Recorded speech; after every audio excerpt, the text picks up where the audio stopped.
hawamalizi. Hata ukipanda hapa gari ukashuka pale Mwanjerwa ni sawasawa na mtu aliyesafiri kutoka kijijini Iringa na akatembea vumbi mpaka pale, sio? Sababu ya haya yote ni kwa sababu hakuna uwajibikaji kwenye nchi. Yaani serikali hakuna wa kumwajibisha serikali, kwa sababu hata ile mihimili mitatu ya dola, bunge, serikali na mahakama, vyote ni serikali.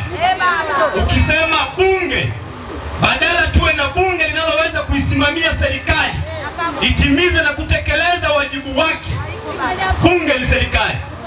Katibu wa bunge anateuliwa na rais, na rais ni serikali, na huyo katibu ndiye mtendaji wa shughuli zote na anayepanga taratibu zote za shughuli za bunge. Ukisema bunge, kuna waziri mkuu ambaye ndiye mtendaji wa shughuli za serikali ndani na nje ya bunge. Badala hawa ni mtu asitokane na wabunge, naye ni mbunge na yuko bungeni. Ndio maana nasema bunge ni serikali. Ndio maana kuna mawaziri wote wanatokana na ubunge. Kwa hiyo badala ya kuwa na muhimili wa bunge unaoweza kuisurutisha na kuilazimisha serikali itimize majukumu yake, kumbe bunge imegeuka kuwa serikali. Ukiangalia muhimili wa mahakama, ambao ndio ulipaswa usaidie kutenda haki katika taifa.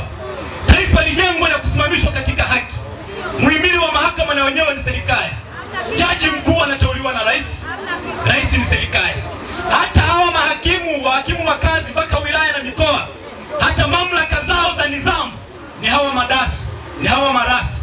Kwa hiyo wanadhibitiwa na serikali. Kwa hiyo mahakama na wenyewe ni serikali. Ndio maana hata mauzembe yote haya huwezi kuona mtu anawajibika. Ndio maana chama chenu tumerudi, tumesema awamu hii, mara hii lazima katiba mpya ipatikane, tena inayotokana na nyie, ili wao viongozi wanaitwa viongozi wa serikali, wao wana uwezo wa kuwajibishwa, kwa sababu ndio tumeanza. Tutakuja kata kwa kata, mtaa kwa mtaa, hakuna nyumba tutaacha kufika. Mheshimiwa Mwenyekiti wa mkoa, nikukaribishe sana. Asante baba.